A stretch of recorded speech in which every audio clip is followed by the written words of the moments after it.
Madame la députée de Richemont. Merci, Monsieur le Président. Ça me fait plaisir d'être ici aujourd'hui pour les crédits en condition féminine, non seulement parce que je suis une femme, mais parce que la condition féminine, ce n'est pas seulement qu'une situation, qu'une problématique féminine, mais je pense que c'est une situation de société à laquelle il faut s'occuper ardemment et avec rigueur. Et c'est donc avec plaisir également que je sais ma collègue de Gatineau, ministre responsable de la condition féminine, parce que je sais à quel point c'est une femme engagée, c'est une femme de rigueur également, très organisée, qui a toujours comme objectif la réussite de ses dossiers et de trouver des solutions. Mais aussi, je suis heureuse de pouvoir travailler sur certains projets avec elle parce que je sais que c'est une femme qui a à cœur l'intérêt des régions. Je viens moi-même, je représente un comté très régional et à la limite rural. Donc, c'est important pour moi qu'on puisse parler de ces réalités-là en conditions féminines également pour les femmes de chez nous. Comme elle le disait tout à l'heure, je suis ici avec ma fille à l'Assemblée nationale. Oui, l'école est finie, nous on continue à travailler, on va le faire tout au long de l'été. Et c'est non seulement par conciliation travail-famille, mais parce que je n'étais pas capable de trouver nécessairement quelqu'un pour s'en occuper, mais parce que c'est important pour moi comme femme et parce que j'ai 2 filles et 2 adolescentes, qu'elles soient ici, qu'elles puissent voir quel travail nous on exerce. Et ça répond un peu en même temps à la question de la collègue de l'opposition. Je pense qu'au-delà des programmes qu'on peut mettre en place pour intéresser les femmes à la politique et à s'impliquer, je pense que chaque femme, nous avons cette responsabilité-là aussi de les intéresser aux emplois que nous occupons et que ce soit au niveau politique, municipal ou autre, n'est-ce pas? Je pense que chacun, on doit porter en soi cet intérêt-là, à leur montrer que c'est possible. C'est pas nécessairement toujours facile, hein? On ne fera pas semblant que tout est rose dans le meilleur des mondes, mais à chaque situation, je leur apprends qu'il y a une solution. Et ça en fait partie. Donc, c'est un plaisir pour moi de pouvoir partager cette période d'étude des crédits avec elle et qui apprend cette fabuleuse fonction qu'est députée. Je parlais des régions tout à l'heure. Notre gouvernement, on sait, met plusieurs actions pour soutenir les actions locales et régionales, que ce soit à différents niveaux. On le fait également en conditions féminines. Les problématiques quant à la situation des femmes sont différentes d'une région à l'autre, puis c'est important de prendre les considérations pour les besoins spécifiques de chacune des régions. Je sais que le secrétariat à la condition féminine a défini sa vision en adoptant une approche territoriale, sectorielle là, et partenariale aussi, je dois dire, avec les différents organismes qui œuvrent dans chacune de nos régions. L'égalité homme-femme, il faut que ça s'actualise dans chacune des régions. Ce n'est pas seulement dans les métropoles ou dans la capitale nationale. Il faut que ça soit une réalité du terrain de tous les jours. Mais c'est pour ça qu'il faut s'occuper particulièrement des réalités régionales, justement. Chez nous, en Estrie, le comté de Richemont est en Estrie. 50% du comté de Richemont est maintenant la ville de Sherbrooke, pour vous situer. Et on a la conférence régionale des élus qui a adopté le 18 juin dernier la politique égalité homme-femme qui va venir régir l'ensemble des décisions qui vont être prises. Et je pense très important de le souligner. Et je pense aussi très important que les régions qui ne l'ont pas mise en œuvre encore puissent aller regarder ce que les autres régions ont fait pour pouvoir les mettre en place et se donner des outils pour pouvoir concrètement mettre la condition féminine dans l'ensemble des dossiers régionaux. Mais pour moi, il ne faut pas que ces politiques-là soient que des vœux pieux, n'est-ce pas? Il faut que ça ait des répercussions, des incidences directes et concrètes. Et j'aimerais pouvoir me baser, parce que pour l'étude des crédits, on dit souvent à l'interne que c'est une période toute dédiée pour les oppositions, mais pour moi, c'est une instance, l'étude des crédits, qui est dédiée à tous les députés et à l'ensemble de la députation et des parlementaires, parce qu'on est là pour défendre les intérêts des gens que nous représentons, qui nous ont donné leur confiance. Alors, c'est pour ça que j'aimerais pouvoir ici, en même temps, parlant d'égalité homme-femme, venir parler d'un dossier qui m'est très cher, soit celui du Centre des femmes du Val-Saint-François, dans le comté de Richemont. Vous savez que la région d'Asbestos, dans la MRC des Sources, a été grandement touchée par la fermeture d'une entreprise qui est Mine Jeffrey. Ça a une incidence sur l'ensemble des familles, mais particulièrement sur la réalité des femmes de notre région aussi. Alors, dans la MRC des Sources, c'est 38,7 % des femmes qui n'occupent pas d'emploi. Quand on regarde à Asbestos, c'est 42,8 %. Alors, c'est 12 % de plus que la moyenne provinciale. C'est énorme. On le ressent beaucoup sur le terrain. Mais pourtant, il n'y a aucun organisme encore à ce jour qui offre des services dédiés aux femmes. Et là, j'en viens au Centre des femmes du Val-Saint-François. Devant cette situation-là, où le besoin était criant et où on n'avait pas de possibilité de mettre rien sur place, on est allé voir, on a réseauté le Centre des femmes du Val-Saint-François et la Maison des familles qui est située à Asbestos pour voir qu'est-ce qu'on était capable de faire pour les gens sur notre territoire. Alors, le Centre des femmes libère une ressource 2 jours semaine pour pouvoir donner des services pour les femmes à Asbestos et à même son budget. Alors, on est devant une réalité budgétaire où on a un effort à faire, souhaite, et je suis d'accord à participer à cet effort-là, mais je pense qu'à travers, et je fais un lien là, avec notre politique d'égalité hommes-femmes de la Conférence régionale des élus, il faudra, à travers ces politiques-là, être capable de faire en sorte qu'il y aura un préjugé favorable pour les dossiers en conditions féminines qui vont être présentés à l'intérieur des régions pour qu'on puisse arriver et aider ces femmes-là sur le territoire qui en ont réellement besoin. Et je sais, Monsieur le Président, que Madame la ministre a une oreille très, très attentive à ces situations-là. Et j'aimerais donc, à l'intérieur des actions régionales en égalité que l'on va porter, peut-être avoir de votre part, Madame la ministre, qu'est-ce qui concrètement, qu'est-ce qui peut être réalisé dans les régions pour promouvoir cette égalité homme-femme-là à travers les instances qui existent déjà? Merci, Madame la députée. Madame la ministre. Merci, Monsieur le Président. Donc, la question de la députée explique bien le pourquoi et la raison d'être de nos ententes régionales. Alors, s'il y a une belle réalisation depuis 2007 dans le programme pour que l'égalité de droit devienne une égalité de fait, c'est bien celle des ententes qui ont été mises en place avec les différentes conférences régionales des élus en matière d'égalité hommes-femmes. Et pourquoi? Parce que les conférences régionales des élus sont à même de déterminer les besoins spécifiques des régions à l'égard de la question d'égalité hommes-femmes. Notre collègue mentionnait la problématique vécue dans sa région, dans un contexte où le taux de chômage des femmes était beaucoup plus élevé que le taux régional. Donc, dans un secteur, on a, en raison d'une réalité et d'une fermeture de mines, d'une réalité économique assez particulière, on a un taux de chômage dans la population femme qui est élevé. Alors, il y a eu, dans la région de ma collègue, une approche prise justement dans le cadre de ces ententes-là, afin de venir pallier à l'absence de ressources pour venir en aide à ces clientèles-là. C'est exactement ce à quoi servent les ententes de régionalisation qui ont été prises avec nos CRI. Dans certaines régions, les actions seront différentes, évidemment.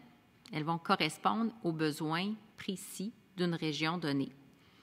Et ma collègue m'a soulevé cette problématique-là. Il y a des enjeux spécifiques et puis je tiens à la rassurer, on va continuer à travailler en étroite collaboration parce que ma collègue de Richemont est une femme très engagée et porte les dossiers de sa circonscription ici à Québec avec beaucoup, beaucoup de cœur et de détermination. Donc, c'est certain qu'on sent que la collègue de Richemont souhaite vraiment que des actions puissent être menées pour renverser la vapeur et faire en sorte que les femmes du secteur puissent retrouver un emploi, puissent avoir accès à des mesures qui les aideront à se replacer et à se retrouver une place. Et là-dessus, elle peut compter sur ma plus totale collaboration. Mais pour revenir sur les ententes régionales, il y a de très beaux exemples et il y a de très belles réalisations qui ont pris forme au cours des dernières années. Évidemment, vous ne m'en voudrez pas de faire un clin d'œil à l'Outaouais, qui est très, très active sur la scène de l'égalité homme-femme.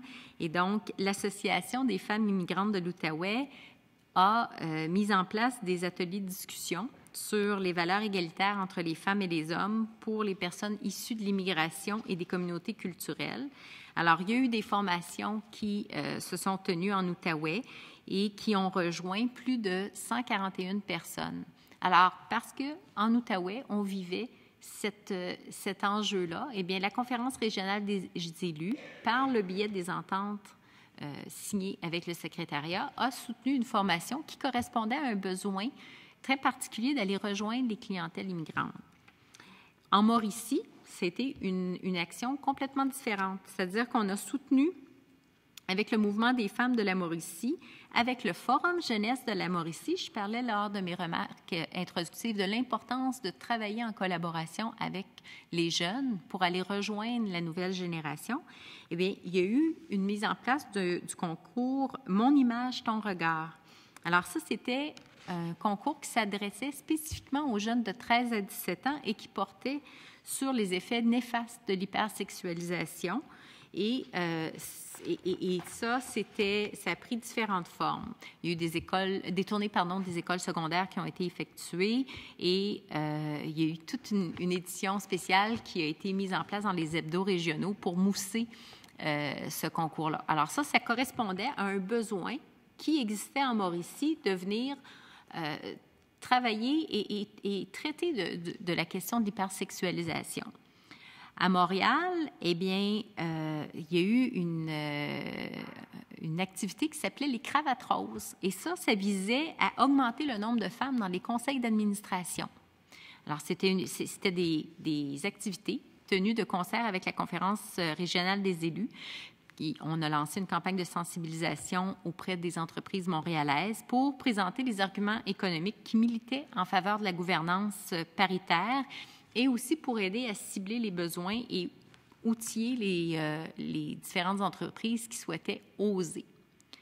Mais vous voyez, il s'agit de 3 sujets tout à fait différents, 3 enjeux tout à fait différents. Ma collègue de Richemont a mentionné, elle, la place des femmes en emploi dans sa MRC, dans un secteur. Alors, c'est ça. C'est l'objectif qui est visé par le programme, c'est d'assurer que chaque région puisse identifier les actions requises par une situation ponctuelle, requises pour venir traiter de la question de l'égalité homme-femme. Et les besoins de l'Outaouais ne sont pas les mêmes besoins que ceux de la région de Montréal. Et à travers ces programmes-là, il y a également des mesures qui visent aussi à faire la promotion des femmes dans les instances décisionnelles, autant comme on le voit à Montréal, dans les instances, dans les conseils d'administration, mais il y a également des interventions qui visent aussi la place des femmes en politique. Il y a quelques semaines, je participais encore en Outaouais, vous m'en excuserez, Monsieur le Président, mais j'ai un petit sentiment d'appartenance assez prononcé, mais je participais à une activité qui était organisée par le groupe Agir, avec des femmes qui sont actives en politique à différents niveaux et des femmes qui ont l'intérêt aussi de se lancer en politique. Ça, c'était soutenu par une initiative de notre conférence régionale des élus qui avait reçu son financement, une partie de l'aide financière du secrétariat à la condition féminine. Donc, c'est pour démontrer que les actions du secrétariat à la condition féminine sont vraiment horizontales et vont pouvoir venir de différentes façons faire la promotion des femmes dans la société en général. Donc, il faut faire attention aussi de ne pas prendre, parce que tout à l'heure, avec la collègue de Schlager-Maisonneuve, on discutait du programme à égalité pour décider. Oui, on a dû faire un effort budgétaire qui a touché ce programme-là. Mais par contre, des programmes comme celui dont nous parlait la collègue de Richemont vont aussi, à leur façon, venir faire la promotion, vont permettre de faire la promotion des femmes dans les différentes sphères d'activité et vont avoir un effet sur la place des femmes en politique. Ça, j'en suis persuadée. Et il y a aussi, pour revenir au programme, aux ententes régionales, il y a évidemment un tas de programmes. Je pourrais en faire la lecture exhaustive. Chaque région du Québec a mis en place des programmes vraiment extraordinaires qui touchent les femmes des régions, qui viennent les toucher spécifiquement. On a des projets vraiment diversifiés qui ont été mises en place grâce à cette collaboration-là. Merci, Madame la ministre. Madame la députée de Richemont. Oui. Monsieur le Président, d'utiliser encore un petit peu de temps, il y a un autre sujet qui m'intéresse particulièrement dans le cadre de la condition féminine. C'est tout ce qui a trait à l'image corporelle, n'est-ce pas? Beaucoup de stéréotypes sont véhiculés. Avec la facilité d'accès maintenant aux différents réseaux, aux différents outils de communication qui existent, ma préoccupation va davantage évidemment à l'image corporelle qui est projetée, mais quand on parle des enfants, étant maman moi-même, c'est quelque chose qui me préoccupe particulièrement. Il y a une charte qui a été mise en place qui s'appelle exactement la Charte québécoise pour une image corporelle saine et diversifiée. On l'appelle la CHIC, en fait. Elle a été lancée, cette charte, en 2009. Je trouve ça intéressant parce qu'elle a été rédigée par une trentaine de membres qui venaient de l'industrie de la mode, de la vidéo, de la santé, des médias, du milieu publicitaire, mais également des membres du gouvernement. Il a été présidé, ce comité-là, par le directeur du programme des troubles de l'alimentation de l'Institut universitaire en santé mentale à Douglas et Marie-Claude Savard, que l'on connaît là, comme animatrice et chroniqueuse à la télévision. Donc, on pouvait voir les deux réalités, hein, un côté très, très spécialiste professionnel et l'autre côté plus comment on véhicule l'image corporelle à l'intérieur des médias. Il y a un site qui en a découlé qui s'appelle signeenligne.com. Il y a déjà 24 000 personnes qui sont allées signer pour adhérer aux 7 principes qui sont ressortis de la CHIC. Je vous invite à aller voir le site. C'est vraiment bien fait et intéressant d'aller jeter un coup d'œil sur ces 7 principes-là aussi comme adulte responsable de veiller à faire en sorte qu'une image corporelle saine soit véhiculée et qu'on soit nous-mêmes fiers de notre propre image, puis qu'on puisse donner une image positive à ces jeunes filles, surtout parce qu'on parle surtout évidemment d'image corporelle féminine, en tout cas en ce qui me concerne par rapport aux préoccupations personnelles que j'ai. Il y a des démarches qui vont découler de tout ça. On parle souvent, avec l'image corporelle, de troubles alimentaires hein, qui sont rattachés à tout ça. La CHIC, son objectif, c'est de promouvoir une saine image corporelle, mais on veut engager les milieux. On veut encourager la mobilisation de l'ensemble de la société, faire en sorte qu'on amoindrisse les problèmes liés à la préoccupation excessive à l'égard du poids, anorexie, boulimie, etc.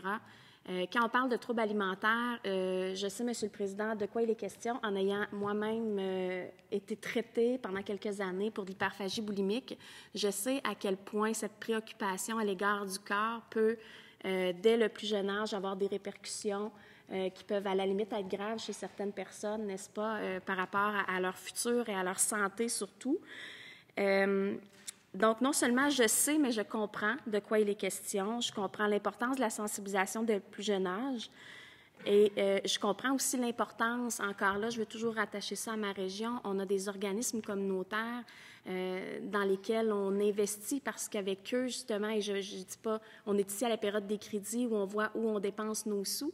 Dans nos organismes communautaires, pour moi, ce ne sont pas des dépenses, mais ce sont des investissements parce qu'ils font énormément avec les sommes qu'on leur accorde. Il y a des organismes comme ANEB qui travaillent à l'échelle nationale. Il y a des organismes comme Arrimage Estrie. Et à l'intérieur de cette CHIC, de cette Charte québécoise pour l'image corporelle, il y a des éléments qui découlent de tout ça, mais j'aimerais savoir concrètement encore là, quelles sont les actions qui ont été posées, qu'est-ce qui s'en vient également avec tout ça et qu'est-ce qu'on entend, parce que je sais que la Charte a été reconduite jusqu'en 2015. Qu'est-ce qu'on entend donner comme suite dans ce dossier-là aussi avec cette Charte? Madame la ministre, 1 minute. Une minute. Vous pourrez reprendre tout à l'heure ou à moins qu'on prolonge puis on va ajuster le temps. Là. Allez-y. On pourra y revenir parce que c'est un sujet extrêmement important qui avait été mis sur pied par notre collègue, ma collègue députée de l'Acadie et maintenant ministre responsable des Relations internationales, qui, lorsqu'elle était de passage, elle a été de passage à la condition féminine, avait travaillé beaucoup pour toute la question de la charte de l'image corporelle saine. Comme maman, comme femme, je pense qu'on ne peut que saluer des initiatives qui visent à permettre à nos jeunes filles, puis aussi aux jeunes garçons, d'être bien dans leur peau, et aussi de mettre de côté tous les clichés associés au corps parfait. Parce qu'il n'y en a pas de corps parfait, Monsieur le Président. Et il faut déconstruire un peu cette mentalité-là que pour être heureux, il faut être fait dans un format standard. Et la Charte a permis la mise en place de différentes activités sur le territoire, qu'il s'agisse de défilés de mode, que ce soit des prix images, qu'il s'agisse également d'une implication de la part de certains magazines mode qui ont permis de véhiculer des images plus standards, des belles femmes bien en rondeur, bien dans leur peau. Et honnêtement, ça a été un gage de succès. Il faut continuer d'y travailler comme dans tous les dossiers de société. Il est important de continuer de mobiliser les troupes au sein de cette question-là. Évidemment, la mise en œuvre du plan d'action a été prolongée jusqu'en mars 2015 et nous verrons à regarder de quelle façon maintenant nous devons orienter nos actions et orienter les interventions qui seront faites. Mais chose certaine, il faut absolument, il est important de continuer d'intervenir auprès de nos jeunes afin qu'elles puissent soutirer le maximum. La collègue a fait état des problématiques, des troubles alimentaires associés trop souvent à ces jeunes filles qui recherchent l'image parfaite. Et ça, c'est préoccupant. Alors, on doit le travailler de concert, oui, avec les organismes communautaires, de concert avec également les collègues des autres ministères de la Santé. Et on doit surtout, dans notre quotidien aussi, faire la promotion de cette image saine. Et il n'est pas trop tard pour signer la déclaration. Je signe en ligne qui actuellement compte 24 000 signataires et qui est une façon toute simple de démontrer notre appui à cette cause. Merci, Madame la ministre.